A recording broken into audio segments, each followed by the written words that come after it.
এক সময়ের কথা, একটি ছোট গ্রামে বাস করত রামু ও তার স্ত্রী। রামু পরিশ্রমী ও সৎ, কিন্তু তার জীবনে সুখ নেয় ও গরিব।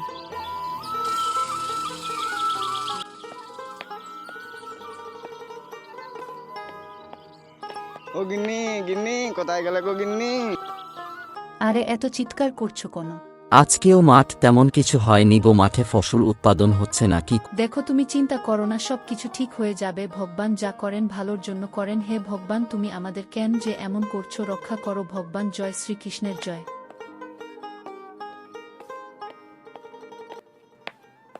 আরে সেনাপতি মশাই, আপনি আমার বাড়িতে, কি সৌভাগ্য আমার, আপনি ডেকে পাঠাতেন আমি চলে যেতাম।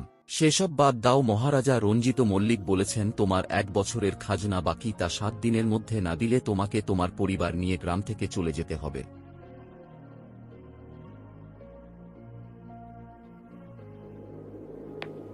এসো গো বসো। সেনাপতি বলল, 7 দিনের মধ্যে খাজনা দেয়া না হয় তবে গ্রাম ছেড়ে চলে যেতে আমি কি করব তা জানি না, কি হবে। তুমি চিন্তা করো না তো, ঠিক না ঠিক একটা উপায় ঠিক পাবে ভগবান। তুমি দেখো, চলো খাবে, চলো। না না না, আমার পেটে ভাত পড়বে না গো, আমি না হয় ঘুমিয়ে পড়ি, তুমি খাও।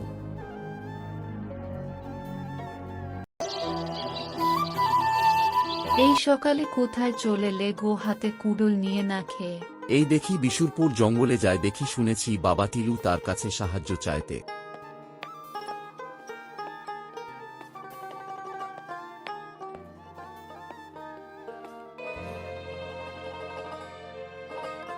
তুমি কে বাবা, কোথা থেকে এসছো? আমি রামু, পাশের গ্রাম থেকে এসেছি।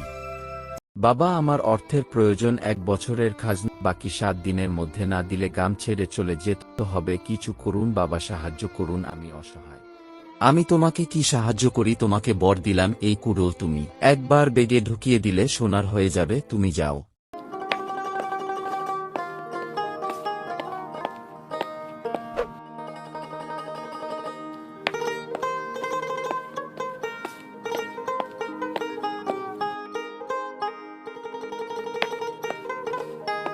গিনি, আমাদের খাজনা দেয়া হয়েছে, হি হি হি হু হু।